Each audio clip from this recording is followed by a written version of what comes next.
नमस्कार बच्चों, welcome to mathematics by Ankur Taylor. तो आज हम सीखेंगे हाउ टू फैक्टराइज पॉलिनोमियल्स की पॉलिनोमियल्स जो भी होते हैं उनको हम कैसे फैक्टराइज करेंगे। So let's move to the question. So first type आता है फैक्टराइजेशन ऑफ बाइनोमियल की भाई जो बाइनोमियल्स आपको गिवन होते हैं उसको आप कैसे फैक्टराइज करोगे। तो फर्स्ट एग्जांपल इज 5x + 20। अब देखो यहाँ पे क्या होता है, जब आप फैक्टराइज करोगे तो हम क्या करते हैं, बेसिकली फैक्टर्स फाइंड कर रहे हैं, जो भी कांस्टेंट और वेरिएबल्स हैं उनके हम फैक्टर्स फाइंड करते हैं सबसे पहले। ठीक है, तो सबसे पहले हम क्या करेंगे, जो भी नंबर्स हमें गिवन है नंबर्स के हम फैक्टर्स फाइंड करते हैं। तो 5 और 20 जो गिवन है, तो 5 और 20 में कॉमन अगर हम फाइंड करें तो हम क्या करेंगे, तो कॉमन क्या आएगा, 5 आ जाएगा, बिकॉज 5 और 20 का अगर हम एचसीएफ फाइंड करें तो इट विल बी 5। ठीक है, अब ब्रैकेट लगाओगे। अब 5x के अंदर क्या हो गया, 5x के अंदर 5 तो रिमूव हो गया, तो क्या बचेगा, मतलब x बचेगा आपका। Then plus sign will be as it is, और 20 में जैसे आप 5 को रिमूव करोगे तो 20/5 क्या हो जाएगा, 4। तो इसका फैक्टराइजेशन क्या हो जाएगा, 5 bracket x + 4, that is your answer. ठीक है, नेक्स्ट देखते हैं एग्जांपल। ये आपको दिया हुआ है 3x² y - 6xy²। तो अगर आप ध्यान से देखोगे तो नंबर्स के अंदर 3 कॉमन आ रहा है, जो यहाँ पे 3 और 6 दिया हुआ है ना आपको, इसमें से क्या कॉमन आएगा, 3 कॉमन आएगा, तो 3 को आप एज इट इज लिखोगे। अगर हम वेरिएबल्स की बात करें यहाँ पे, तो वेरिएबल्स के अंदर आप ध्यान से देखोगे तो x और y कॉमन आ रहा है, तो आप यहाँ पे x और y को लिखोगे, ब्रैकेट आएगा यहाँ पे। अब देखो फर्स्ट टर्म जो गिवन है उसमें 3 तो रिमूव हो गया और x रिमूव हो गया, लेकिन 2x है वहां पे, x² है, तो 1x बचेगा। y तो रिमूव ऑलरेडी हो चुका है, तो y तो आएगा नहीं, minus sign as it is. अब सेकंड एक्सप्रेशन, सेकंड जो टर्म गिवन है आपको, सेकंड टर्म के अंदर से हमने 3 को रिमूव कर दिया। जैसे 6 में 3 को रिमूव करोगे तो क्या बचेगा, 3 × 2 6। भाई 6/3 क्या होता है, 2 होता है। और x और y तो ऑलरेडी रिमूव कर चुके हो, बट यहाँ पे y² है, तो एक y एज इट इज आएगा, तो यहाँ पे क्या आ जाएगा, y। So the factorization will be 3xy x - 2y। कुछ और क्वेश्चंस देखते हैं, जैसे यहाँ पे देखते हैं थर्ड। अब ये जो थर्ड टाइप है थोड़ा सा डिफरेंट है। इसमें क्या दिया हुआ है आपको, अगर ध्यान से आप देखोगे तो यहाँ पे एक आइडेंटिटी यूज हो रही है, जो कि है आपकी a² - b² which is equals to a+b and a-b। यहाँ पे आपको ये वाली आइडेंटिटी का यूज करना है। तो हम क्या करेंगे, इस वाले क्वेश्चन को सॉल्व जब करेंगे तो y² जो होगा it will be like y², और 121 जो है इट इज बेसिकली 11²। जो आपका 121 है इट इज 11²। ठीक है, तो यहाँ पे वही आइडेंटिटी आप अप्लाई करोगे, कौन सी वाली, a² - b² is equals to a+b a-b। तो जब आप इसे सॉल्व करोगे तो क्या होगा, यहाँ पे हो जाएगा a+b मतलब y+11 और a-b मतलब y-11। तो इस तरह से आप इसको आइडेंटिटी के थ्रू भी फैक्टराइज कर सकते हो। इजी है भाई, फैक्टराइजेशन में क्या करना है, आपको आइडेंटिटी का ध्यान रखना, और आइडेंटिटी को याद करके भी आप इसको सॉल्व कर सकते हो इजीली। एक और एग्जांपल देखते हैं, जैसे यहाँ पे जो दिया हुआ है, यहाँ पे भी आप इसी आइडेंटिटी का यूज करोगे, जो आइडेंटिटी दी हुई है इसी का यूज करेंगे हम इसके अंदर भी। तो 49 क्या है, 49 बेसिकली 7x का होल स्क्वायर है, बिकॉज 49 क्या होता है, 7 का स्क्वायर, और x का स्क्वायर तो एज इट इज है, लेकिन क्या ध्यान रखना है आपको कि होल स्क्वायर रहेगा, बिकॉज में होल स्क्वायर कंबाइंड नंबर है, कंबाइंड टर्म है, तो उसको होल स्क्वायर आएगा। और 16 क्या हो जाएगा, 4y होल स्क्वायर। तो अगेन द सेम थिंग, ये भी क्या हो जाएगा, a+b a-b। इसका मतलब क्या हो जाएगा, a+b मतलब 7x + 4y और a-b मतलब 7x - 4y। तो इस तरह से आप जो बाइनोमियल्स है उनको फैक्टराइज करोगे। अब बाइनोमियल के बाद क्या आएगा, ट्राइनोमियल। तो देखते हैं ट्राइनोमियल कैसे हम सॉल्व कर सकते हैं। सो ट्राइनोमियल दिया हुआ है यहाँ पे x² + 10x + 25। अब बेसिकली इस वाले क्वेश्चन को आप दो तरीके से सॉल्व कर सकते हो। फर्स्ट वे है कि एक तो आइडेंटिटी, और सेकंड होता है दूसरा method which is middle term splitting method. तो पहले मेथड 1 समझते हैं। अगर हम बात करें मेथड 1 की, तो मेथड 1 में आप आइडेंटिटी का यूज करोगे, जो कि होती है a+b whole square, that is equals to a² + 2ab + b²। आपको इस आइडेंटिटी का यूज करना है अगर आप मेथड 1 का यूज करते हो। तो अगर हम इस एक्सप्रेशन को सॉल्व करेंगे तो क्या हो जाएगा, इट विल बी x², और 25 को आप लिखोगे 5², बिकॉज वो b का स्क्वायर है, b² मतलब ये 5 का स्क्वायर है। और प्लस क्या आएगा बीच में, अगर आप प्लस को लिखोगे तो क्या हो जाएगा, ट्वाइस ऑफ a मतलब a टर्म क्या है यहाँ पर, a जो है x है, और इंटू b मतलब क्या है, 5 है यहाँ पर। अगर आप ध्यान से देखोगे तो अगर आप इसको सॉल्व करोगे ना 2x5 को, तो यहाँ पे ये सॉल्व होके 10x ही बनेगा। अगर आप इसे सॉल्व करोगे तो 10x बनेगा।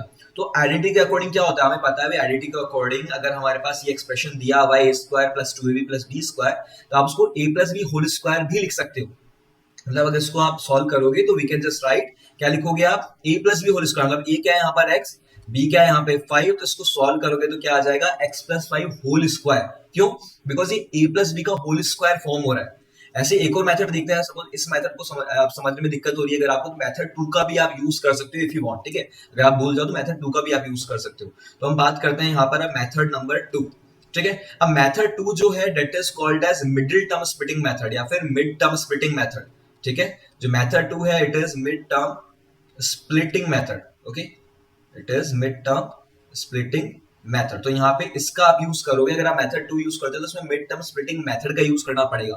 No as a name indicates, आपको यहाँ पे क्या करना पड़ेगा, जो मिडिल टर्म है उसको स्प्लिट करना पड़ेगा। कैसे करते हैं देखो, समझना यहाँ पे आपको क्वेश्चन क्या दिया हुआ है, x square plus 10x plus 25।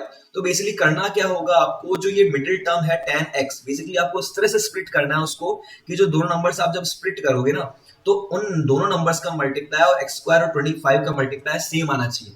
मतलब अगर आप मिडिल टर्म को स्प्लिट करोगे तो फर्स्ट और लास्ट का मल्टीप्लाई और जो टर्म स्प्लिट हुई है उनका मल्टीप्लाई सेम आना चाहिए। कुछ ध्यान आ रहा है आपको इससे? भाई हमने प्रपोर्शन में किया हुआ ऐसा कि मीन वैल्यू का मल्टीप्लाई और आपकी एक्सट्रीम वैल्यू का मल्टीप्लाई सेम आता है, तो वही सेम चीज में भी आप एक्सट्रीम का मल्टीप्लाई करोगे और मीन का मल्टीप्लाई करोगे तो that should be same. But the condition is कि जब आप यहाँ पे सॉल्व करोगे ना, तो यहाँ पे सॉल्व करने पे अगर इसको आप प्लस माइनस जो भी आप करते हो तो सॉल्व करने पे 10 ही आना चाहिए आपका। तो हम क्या कर सकते हैं, बताओगे आप मुझे? हम क्या कर सकते हैं यहाँ पे, अगर आप इसको सॉल्व करोगे तो 10x को कैसे स्प्लिट कर सकते हो आप? अगर आप 10x को स्प्लिट करोगे, देखो पहले देखो यहाँ पे आप x स्क्वायर को एज इट इज लिखोगे, 25 को आप एज इट इज लिखोगे। अगर हम 10 को स्प्लिट करते हैं तो what we can write 5x plus 5x, because मुझे पता है कि भाई अगर मैं 5x और 5x को सॉल्व करता हूँ तो 10x आएगा, बट 5x को मल्टीप्लाई करता हूँ, भाई इन दोनों को मल्टीप्लाई करूंगा और x स्क्वायर और 25 को मल्टीप्लाई करूंगा तो दोनों सेम ही बात होती है, 25 ही निकल के आएगा। ठीक है, तो इसका मतलब क्या हो गया, तो इस तरह से आपको स्प्लिट करना है कि मिडिल टर्म को इस तरह से स्प्लिट करना है, मल्टीप्लाई उनका एक्सट्रीम का मल्टीप्लाई सेम आना चाहिए और सॉल्व करके आना चाहिए 10 आना चाहिए। ठीक है, अब इसके बाद करना क्या है, आपको पेयरिंग्स क्रिएट करनी है। तो यहाँ पे आप पेयरिंग्स क्रिएट कर दोगे इनकी। पेयरिंग्स क्रिएट करने के बाद क्या करोगे, फर्स्ट पेयर से कॉमन लोगे। फर्स्ट पेयर से क्या कॉमन आ रहा है, दोनों टर्म्स के अंदर से x कॉमन आ रहा है और कुछ तो कॉमन आ नहीं रहा, तो x स्क्वायर था तो एक x बचेगा ऑब्वियसली, और सेकंड टर्म में से x रिमूव हो जाएगा तो 5 बचेगा, तो plus 5 will be as it is. ऐसे अगर सेकंड टर्म आप ध्यान से देखोगे तो सेकंड टर्म में 25 और 5 में से 5 कॉमन आ रहा है और तो कुछ कॉमन है नहीं, तो आप क्या करोगे, x as it is, because 5 जैसे आप रिमूव करोगे तो x बचेगा, और 25 में से 5 रिमूव किया तो 25 डिवाइड बाय 5 कितना हो जाएगा, 5, बिकॉज 25 में से अगर आप 5 रिमूव करोगे तो 5 इंटू 5 25 होता है, तो एक 5 बच जाएगा। अब देखो इसमें क्या हो रहा है, इसके अंदर से यहाँ पे x प्लस 5 है और यहाँ पे भी x प्लस 5 है, तो दोनों के अंदर x प्लस 5 कॉमन आ जाएगा। तो आप क्या करोगे, यहाँ पे x प्लस 5 कॉमन लिखोगे और रिमेनिंग क्या है, अगर आप ध्यान से देखोगे तो रिमेनिंग यहाँ पे x प्लस 5 रिमेनिंग है। इसका मतलब क्या हो जाएगा, जो भी यहाँ पे आपको x प्लस 5 दिया हुआ है उससे आप एज इट इज लिखोगे तो यहाँ पे आ जाएगा आपका x प्लस 5। तो बेसिकली आपको इस तरह से इसको सॉल्व करना है, जो भी आपका कॉमन टर्म है आप उसको एज इट इज लिखोगे और जो आपका रिमेनिंग पार्ट है, जो हमारा लेफ्ट ओवर पार्ट है उसे आप as it is second side लिखोगे। ठीक है, मतलब ये जो पार्ट है हमारा ये x प्लस 5 इसके थ्रू बना है और ये जो आपका सेकंड वाला पार्ट है ये कॉमन वाले के थ्रू बना है। तो आई होप समझ में आ गया होगा हमने कि ट्राइनोमियल कैसे स्प्लिट किया है। कुछ और एग्जांपल देखते हैं, जैसे मान लो इसमें दिया हुआ x square minus 7x plus 12, तो कैसे करेंगे हम इसे। अब अगर यहाँ ध्यान से देखोगे तो हमें again the same thing, middle term को इस तरह से स्प्लिट करना है कि इसका मल्टीप्लाई और फर्स्ट और लास्ट का मल्टीप्लाई सेम आना चाहिए। ठीक है, तो कैसे कर सकते हैं बताओ आप मुझे, अगर आपको आंसर आता है तो चैट बॉक्स में भी आप ड्रॉप कर सकते हो। ठीक है, तो कैसे स्प्लिट करोगे इसे आप, इसको स्प्लिट जब हम करेंगे तो 4 प्लस 3 7 होता है, भाई हमारा 4 प्लस 3 7 होता है और 4 इंटू 3 12 होता है। इसका मतलब हम क्या करेंगे, 7 को इस तरह से स्प्लिट करेंगे। ठीक है, कि भाई 4 और 3 बनाना है हमें, बट ध्यान के रखना है कि यहाँ पे जो 7 है ना, 7 नेगेटिव है, इसका मतलब -4 -3 आएगा, बिकॉज मुझे पता है कि दो सिमिलर साइन ही ऐड हो पाते हैं। तो +4 +3 करूंगा, अगर मैं 4 + 3 करता हूँ तो 7 बनेगा, बट अगर मैं -4 -3 करता हूँ तो ही -7 बन सकता है। तो ऑब्वियसली बात है मुझे -4 -3 का यूज करना पड़ेगा यहाँ पे। ठीक है, तो हम क्या करेंगे यहाँ पर, इसको जब आप सॉल्व करोगे तो क्या आ जाएगा, x square as it is रहेगा, इसको आप सॉल्व करोगे तो यहाँ पे क्या हो जाएगा, x square as it is रहेगा, 12 एज इट इज रहेगा और 7x को क्या लिखेंगे हम, -4x -3x। अब क्या करोगे, आप पेयरिंग्स बनाओगे, यहाँ पेयरिंग्स बनाई हमने। अब फर्स्ट पेयर में से क्या कॉमन आ रहा है, x कॉमन आ रहा है। अब अगर x रिमूव करोगे तो x स्क्वायर है तो क्या बचेगा, x बचेगा ऑब्वियसली बात है, बिकॉज दो स्क्वायर मतलब 2x है तो एक x निकलेगा तो एक x बचेगा, और सेकंड में से क्या आ जाएगा, -4, बिकॉज x हटा है लेकिन 4 एज इट इज है वहां पे। ऐसे सेकंड पेयर में से क्या आएगा, अगर आप सेकंड पेयर को ध्यान से देखोगे तो सेकंड पेयर में से 3 कॉमन है, तो यहाँ पे 3 को लिखेंगे हम, है ना। 3 को अगर -3 को अगर आप कॉमन लेते हो तो पता होगा जब भी हम नेगेटिव साइन को कॉमन लेते हैं तो ब्रैकेट के साइन चेंज हो जाते हैं, मतलब जब आप ब्रैकेट लगाओगे तो x तो एज इट इज है, लेकिन जो प्लस जो साइन है ना, प्लस साइन नेक्स्ट वाला जो +12 का साइन है भाई, यहाँ पे जो +12 लिखा हुआ है ना, यहाँ का साइन क्या बन जाएगा, माइनस बन जाएगा। क्यों, बिकॉज हमने नेगेटिव को कॉमन लिया है। जैसे आप नेगेटिव कॉमन लिखोगे ब्रैकेट के बाहर, जो साइन होगा ब्रैकेट के अंदर का वो चेंज हो जाता है। अब नाउ द सेम थिंग, अगर 12 में से आप 3 को रिमूव करते हो, भाई हमने क्या किया, 12 में से यहाँ पे 3 को रिमूव किया हुआ है, तो अगर 12 में से 3 को रिमूव करोगे तो क्या आएगा, 4 आएगा, बिकॉज 12 डिवाइड बाय 3 4 होता है। अब यहाँ पे क्या हो जाएगा, देखो x -4 कॉमन आ गया, तो यहाँ पे आप लिखोगे x -4 और क्या बचा है यहाँ पर, यहाँ पे x और -3 रिमेनिंग है, तो यहाँ पे आप क्या लिखोगे, next side it will be x -3। तो आपको बेसिकली ट्राइनोमियल को इस तरह से स्प्लिट करना है। एक लास्ट एग्जांपल और देख लेते हैं ट्राइनोमियल का, फिर हम क्वाड्रिनोमियल की तरफ शिफ्ट करेंगे, ठीक है। तो इसके अंदर क्या हो जाएगा, यहाँ पर X square as it is है, -56 एज इट इज। अब एक्स को कैसे स्प्लिट करें हम, बताओ डाउट सोचो। यस 8 7, बिकॉज 8 - 7 1 होता है, बिकॉज एक्स क्या है, अगर हम एक्स की बात करें तो एक्स बेसिकली 1x है। तो अगर आप x को स्प्लिट करोगे तो 8 - 7 आएगा, बिकॉज अगर हम 8x - 7x करेंगे तो 1x आएगा, और 8 × 7 56 ही होता है, ठीक है। अब यहाँ पे हम पेयरिंग्स बनाएंगे। जब आप पेयरिंग्स बनाओगे तो क्या हो जाएगा, दोनों में से क्या कॉमन आ जाएगा, x कॉमन आ जाएगा, और x स्क्वायर है तो एक x बचेगा ऑब्वियसली, बिकॉज अगर हम रिमूव करेंगे इस तरह से तो इस तरह से आपका एक x बचेगा, है ना। दूसरे में से क्या कॉमन आ जाएगा, 8 कॉमन आ जाएगा, बिकॉज इस तरह से अगर आप इसको सॉल्व करोगे तो क्या आ जाएगा, हमारा 8 कॉमन आ जाएगा। और नेक्स्ट जो टर्म है इसमें से आप -7 कॉमन हो गई, बिकॉज 56 में भी 7 कॉमन आता ही है। ब्रैकेट लगाओगे x आएगा। अब वही सेम चीज, ब्रैकेट के बाहर नेगेटिव साइन है, जैसे आप ब्रैकेट के बाहर नेगेटिव साइन लगाओगे तो अंदर क्या बचेगा, अंदर बचेगा 8, है ना। 8 बचेगा प्लस का, बिकॉज नेगेटिव साइन शिफ्ट हो चुका है पॉजिटिव में, बिकॉज हमने नेगेटिव कॉमन लिया है। जैसे आपने यहाँ पे क्या किया, नेगेटिव कॉमन लिया तो अंदर का साइन भी चेंज होगा, आप you have to change the sign. तो यहाँ पे अगर आप ध्यान से देखोगे तो क्या आ रहा है, यहाँ पर आपका x+8 कॉमन आ गया, तो आप बाहर क्या लिखोगे, बाहर आप लिखोगे x+8, और अंदर क्या बचेगा, अगर आप अंदर इसको सॉल्व करोगे तो क्या आ जाएगा, you have to write the remaining things. Remaining things क्या है यहाँ पर, x-7, तो यहाँ पे आप लिखोगे x-7। तो आई होप यहाँ पे आपको समझ में आ गया होगा कि ट्राइनोमियल्स जो है उसको किस तरह सॉल्व करेंगे, फैक्टराइज कैसे करते हैं, ठीक है। तो हम क्वाड्रिनोमियल की तरफ शिफ्ट करते हैं कि हम क्वाड्रिनोमियल को कैसे सॉल्व करेंगे, ठीक है। Now this one is quadrinomial. Now first में क्या हो रहा है, हम पेयरिंग बनाएंगे, वही सेम चीज है कि हम पेयरिंग्स क्रिएट करेंगे। सबसे पहले पेयरिंग्स बनाओगे तो क्या हो जाएगा, यहाँ पे 1a और ये पेयरिंग क्रिएट हो जाएगी। अब फर्स्ट पेयर में से क्या कॉमन आ रहा है, फर्स्ट पेयर में कुछ भी कॉमन नहीं है, ना नंबर कॉमन है ना वेरिएबल कॉमन है। जब कुछ भी कॉमन नहीं होता तो आप 1 एज्यूम कर सकते हो कि वही 1 कॉमन है हमारे पास, और उसके बाद जो भी टर्म है वो एज इट इज लिखेंगे, हम 1+a, बिकॉज कॉमन तो कुछ था ही नहीं, तो रिमूव भी कुछ नहीं होगा, तो 1+a एज इट इज रहेगा। अब सेकंड जो आपको दिया हुआ है, सेकंड जो पेयर है उसमें से क्या कॉमन आ रहा है, a और c दोनों कॉमन आ रहे हैं, तो a और c कॉमन लिए आपने। अब क्या लिखोगे, आप ब्रैकेट लगाओगे, जैसे आपने a और c लिखा तो ब्रैकेट में क्या आएगा, देखो यहाँ पे क्या हो रहा है, देखो थर्ड टर्म के अंदर a और c दोनों को हमने एज इट इज लिख दिया, तो कुछ भी कॉमन नहीं है। जब कुछ भी कॉमन नहीं है तो क्या लिखते हैं हम, यस 1, तो हम क्या करेंगे, यहाँ पे 1 लिखेंगे प्लस साइन। अब a स्क्वायर c में से आपने a को रिमूव कर दिया, दो थे, a स्क्वायर था तो एक a बचेगा, और c तो रिमूव हो ही चुका। अब यहाँ पे आप ध्यान से देखोगे तो देखो 1+a कॉमन आ जाएगा, तो यहाँ पे आप क्या लिखोगे, यहाँ पे आप लिखोगे 1+a, और रिमेनिंग क्या है यहाँ पर, रिमेनिंग है यहाँ पर ये रिमेनिंग क्या क्या है यहाँ पे रिमेनिंग हो जाएगा 1+ac, तो इसको आप एज इट इज लिखोगे, you will have to write 1+ac, that is the remaining part है, you have to write it as it is, है ना। सेकंड देखते हैं, सेकंड में क्या हो रहा है, देखो आप पेयरिंग नहीं बना सकते, बिकॉज पेयरिंग बनाने पे कुछ कॉमन नहीं आ पा रहा है, तो इसमें हम क्या करेंगे, इसकी ग्रुपिंग करते हैं। बेसिकली कई बार आप क्या करते हो, कुछ कॉमन नहीं आता तो कई बार आप शफलिंग भी कर सकते हो, ठीक है। तो यहाँ पे हम शफलिंग करेंगे। शफलिंग कैसे करोगे आप, हम क्या करेंगे, यहाँ पर एक काम करते हैं, हम फर्स्ट और थर्ड को लिखते हैं साथ, और थर्ड और फोर्थ को लिखते हैं साथ, तो क्या हो जाएगा, a² + ab + bc + ac, तो इस तरह से आप करोगे। अब हम क्या करेंगे यहाँ पर, अब हम यहाँ पे पेयरिंग्स बनाएंगे, हमने पेयरिंग्स क्रिएट कर ली। अब फर्स्ट पेयर में से क्या कॉमन आ रहा है, यस फर्स्ट पेयर में से a कॉमन आ रहा है। अब जैसे आप a² में से a रिमूव करोगे तो क्या आ जाएगा, a आ जाएगा, ऑब्वियस सी बात है, बिकॉज हमने दो में से एक a रिमूव किया है, और सेकंड टर्म में से क्या आ जाएगा, b, बिकॉज a रिमूव हो चुका है। सेकंड वाले में से क्या आ जाएगा, सेकंड वाले में से c कॉमन आ जाएगा, और ब्रैकेट में क्या बचेगा, b + a, ठीक है, b + a बचेगा। इसके बाद अगर आप ध्यान से देखोगे तो देखा यहाँ पे a + b और a + b, b + a क्या होता है, a + b ही होता है एक तरह से, a + b और b + a एक ही बात है। तो यहाँ पे आप लिखोगे a + b कॉमन आ गया, और रिमेनिंग क्या है यहाँ पर, रिमेनिंग देखो यहाँ पर a और c रिमेनिंग है, तो यहाँ पे आप इसको एज इट इज लिखोगे, दैट इज a + c। तो आई थिंक समझ में आ गया होगा कि हम ट्राइनोमियल कैसे हम फैक्टराइज कर रहे हैं। तो हम शिफ्ट करते हैं कुछ और, सॉरी क्वाड्रिनोमियल हम करें, क्वाड्रिनोमियल समझ में आ गया होगा आपको। कुछ और एग्जांपल देखते हैं इसके, जैसे मान लो कुछ एग्जांपल दिया हुआ है, एग्जांपल नंबर 3 हम यहाँ कर रहे हैं। अब ऐसे क्वेश्चंस में क्या होता है, ऐसे क्वेश्चंस को अगर आप सॉल्व करोगे तो वही सेम, अगर आप चाहो तो उसमें कॉमन ले सकते हो, तो कॉमन के लिए आपने पेयरिंग क्रिएट की। पेयरिंग अगर आप क्रिएट करते हो तो यहाँ पे क्या हो जाएगा, यहाँ पे फर्स्ट पेयर में से x² कॉमन आएगा, जैसे आप x² कॉमन लोगे तो क्या बचेगा, x + 1, ठीक है। ऐसे नेक्स्ट पेयर में क्या हो रहा है, नेक्स्ट पेयर में कुछ भी कॉमन नहीं, जब कुछ भी कॉमन नहीं होता है ना, तो आप क्या कर सकते हो, इसमें कॉमन 1 भी ले सकते हो, 1 को कॉमन ले सकते हो आप, तो ब्रैकेट में क्या बचेगा, x + 1।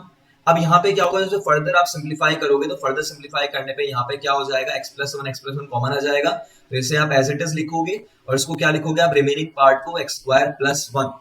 अब क्या होता है, देखो अगर आप फर्दर कई बार क्या होता है कि जब हम यहाँ पे क्या कर रहे हैं, क्यूबिक पढ़ रहे हैं, तो क्यूबिक में क्या होता है कि 3 फैक्टर्स भी बनते हैं। यहाँ पे हमने क्या किया, ग्रुपिंग किया अभी, तो लेकिन ग्रुपिंग ना करके अगर आप फर्दर क्यूबिक के हिसाब से 3 फैक्टर्स फाइंड करते हैं तो उसको हम कैसे करते हैं वो समझते हैं। अब इसके लिए क्या करना पड़ता है आपको, इसके लिए हमें कुछ ना कुछ एक हिट एंड ट्राई यूज करना पड़ता है। हिट एंड ट्राई में क्या होता है, हम x की एक रैंडम वैल्यू पुट करते हैं इसमें। जैसे यहाँ पे तो ये समझ में आ गया होगा हम कैसे कर रहे हैं। जो दूसरा मेथड है, this one is method one, ठीक है, ये है मेथड वन, जो एक आपका अगर हम 7th क्लास में हो तो आप इसको यूज कर सकते हो। बट अगर आप 9th क्लास में, तो 9th क्लास में क्या होता है बेसिकली, हम इसमें कुछ हिट एंड ट्राई का यूज करते हैं। हिट एंड ट्राई में क्या होता है, इससे हम बात करते हैं मेथड नंबर 2। मेथड 2 में क्या होता है, एक रैंडम वैल्यू पुट करते हो x की। जैसे सपोज करो कि मैं यहाँ पे x इक्वल्स टू -1 पुट करता हूँ। अगर आप x इक्वल्स टू -1 पुट करते हो तो इसका मतलब क्या हो गया, देखो यहाँ पे कैसे सॉल्व करोगे, -1 cube plus -1 square plus -1 plus 1। अगर आप इसको पूरे को सॉल्व करोगे तो पूरा एक्सप्रेशन 0 बन जाएगा। इसका मतलब क्या हो जाएगा, इसका मतलब जब भी रिमाइंडर 0 आता है, जब भी आप सॉल्व करोगे और वैल्यू 0 आती है तो हम रिमाइंडर बोलते हैं। रिमाइंडर का 0 आता है तो इसका मतलब क्या होता है कि x इक्वल्स टू -1 एक फैक्टर है इस पॉलिनोमियल का। x इक्वल्स टू -1 क्या होता है, अगर आप सॉल्व करोगे तो इक्वल्स टू 0 लिख के अगर आप सॉल्व करोगे तो ये आ जाएगा आपका x plus 1 is equals to 0।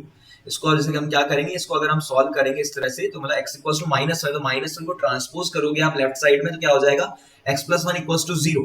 अब ऐसे केस में हम कैसे फैक्टराइज करेंगे, ऐसे केस में आपको क्या करना पड़ता है, डिवाइड करना पड़ता है पॉलिनोमियल्स को। वैसे डिवीजन का मैंने एक वीडियो बना दिया, अगर आपने नहीं देखा तो आप चेकआउट कर सकते हैं मेरे चैनल पे। बट अगर नहीं देखा तो कैसे हम करेंगे इसको, बेसिकली आपको डिवाइड करना होता है। हम क्या करेंगे यहाँ पे, हम यहाँ पे इस पूरे पॉलिनोमियल को, जो गिवन पॉलिनोमियल है यहाँ पे, ये जो पॉलिनोमियल है वो गिवन है, कौन सा वाला, ये वाला जो पॉलिनोमियल गिवन है, इसको आप डिवाइड करोगे इस वाले फैक्टर से। ठीक है, अब कैसे डिवाइड करेंगे, यहाँ पे आप लिखोगे, क्या लिखेंगे हम, x cube plus x square plus x plus 1, इसको हम डिवाइड करने वाले हैं हम किससे, हम डिवाइड करेंगे यहाँ पर x प्लस 1 से। ठीक है, इसको हम डिवाइड करेंगे यहाँ पर x प्लस 1 से। अब क्या करना होता है, वो फर्स्ट टर्म देखनी होती है। अगर आप ध्यान से देखोगे तो यहाँ पे फर्स्ट टर्म क्या दिया हुआ है, x, और यहाँ पे दिया हुआ है x क्यूब। मतलब x को x क्यूब कैसे बनाएंगे, x को x क्यूब बनाने के लिए आपको x स्क्वायर मल्टीप्लाई करना पड़ेगा। तो यहाँ पे आप क्या करोगे, बेसिकली x स्क्वायर मल्टीप्लाई करोगे। जैसे आप x स्क्वायर मल्टीप्लाई करोगे तो क्या होता है, बेसिकली x स्क्वायर को हम x प्लस 1 से मल्टीप्लाई कर रहे हैं। अगर आपने देखा होगा मेरा वीडियो पुराना वाला, तो बताया था मैंने कि हम x स्क्वायर को x प्लस 1 से मल्टीप्लाई करेंगे तो क्या हो जाएगा, x क्यूब प्लस x। मतलब हम कर क्या रहे हैं, इस वाले नंबर को इस नंबर से मल्टीप्लाई कर रहे हैं। ठीक है, आई थिंक समझ में आ रहा हो कैसे हम कर रहे हैं, मतलब कि क्या कर रहे हैं, हम इस वाले नंबर को, हम क्वेश्चन को इस वाले नंबर से मल्टीप्लाई करेंगे, इस वाले नंबर से। ठीक है, आई थिंक समझ में आ गया होगा आप लोगों को।